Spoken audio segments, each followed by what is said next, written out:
ल मकै पाक्यो मकै पाक्यो रे मकै ठुलो हुँदैछ बिस्तारै आलु चाहिँ फल्दैछ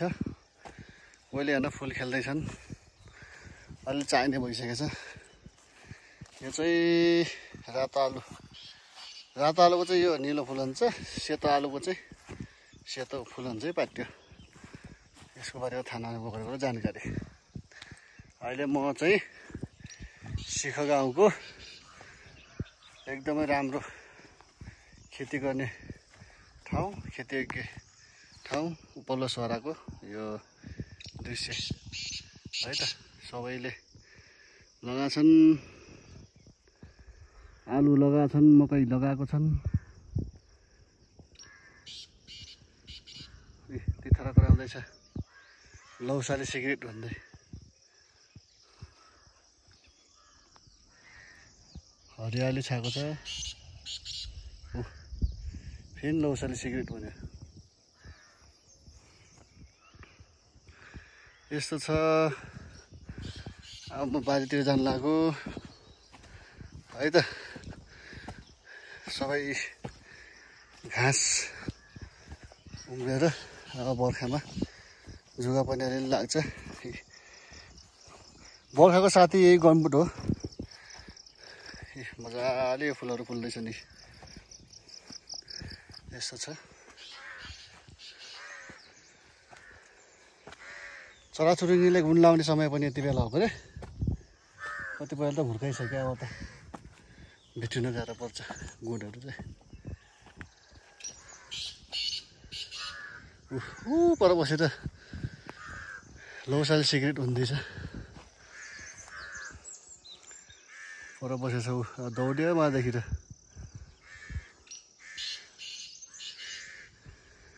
लौसाले सिगरेट हुन्छ मौसम एकदम राम्रो छ धौलागिरी देखिएको छैन अलिकति बादल लागेको छ माथिको डाँडाहरू चाहिँ क्लियर नै छ यो चाहिँ हाम्रो शिख म्याग्दी अन्नपूर्ण गाउँपालिका वार्ड नम्बर 5 को शिख गाउँको एक झलकै यो चाहिँ झलक मात्रै हो यसको पार्ट चाहिँ अझै तल नि छ तलतिर दायाँ बायाँ गर्दै यो चाहिँ बिचको गाउँ भनौँ खेतीयोग्य जमिनहरू भएको ठाउँ चाहिँ एकदमै सेन्टरको खेतीपाती गर्ने ठाउँ चाहिँ यही हो शिखको है बर्खा मास लागेको छ अब दिनमा एकचोटि पानी परेकै छ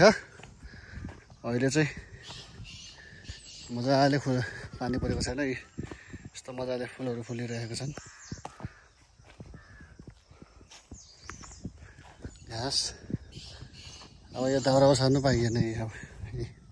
अब एकैचोटि अर्को हुँदामा बसाल्ने घाँस फलाएर यो पुरङ्गे पुरै यस्तो छ अब मेरो यहाँ कागतीको हालखबर हेर्न आएको म के कसो भयो भनेर 2 वर्ष हुन लाग्यो यही भुइँमा छ कागती त जब जाने छ र यो चाहिँ यस्तो छ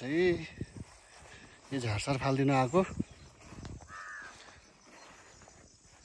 त्यहाँ बसेछ त्यो लौसाले सिगरेट भन्ने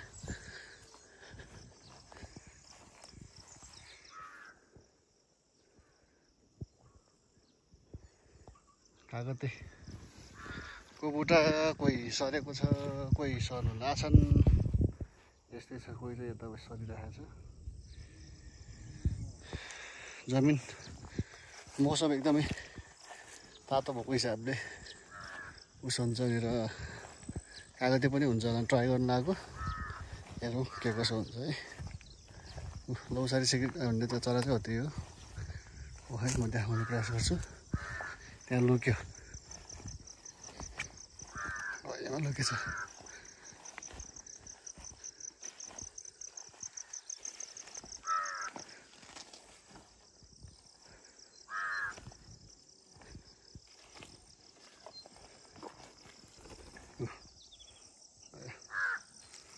यही ठुलो हुन्छ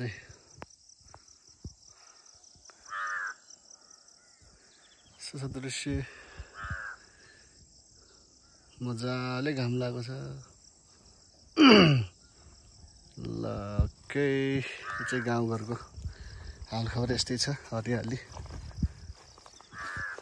ओके बाई बाई।